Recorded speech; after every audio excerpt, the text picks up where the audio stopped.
ఇవాల్టి మన moral story ముందు చూపు.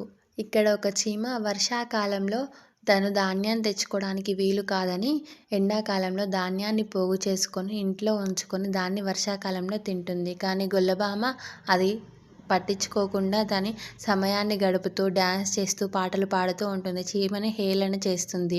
నువ్వెందుకంత కష్టపడుతున్నావు, మంచిగా సమయాన్ని గడపొచ్చు కదా అంటుంది. అప్పుడు చీమ నేను వర్షాకాలం కోసం ధాన్యాన్ని పోగు చేసుకుంటున్నాను అని చెప్తుంది. అవునా, అంత అవసరం ఏం లేదులే అంటుంది గొల్లభామ. తర్వాత వర్షాకాలం వచ్చి తనకు వీలు కాదు ధాన్యాన్ని పోగు చేసుకోవడానికి. అప్పుడు ఆకలి వేసి చీమ దగ్గరికి వెళ్ళి నాకు కొంచెం ధాన్యాన్ని ఇవ్వవా అని అడుగుతుంది. అప్పుడు చీమ చెప్తుంది, నువ్వు ఎండాకాలంలో సమయాన్ని వృధా చేసావు, ఇప్పుడు నీకు అర్థమైందా? సరే రా నా ఇంటికి, నేను చాలా ధాన్యాన్ని పోగు చేశాను, కలిసి తిందామని అంటుంది. ఈ స్టోరీ యొక్క మోరల్ ఏంటంటే మనం ముందు చూపుతో ఉండాలి, సమయాన్ని వృధా చేయకూడదు. Thank you for watching. Please subscribe this channel and like.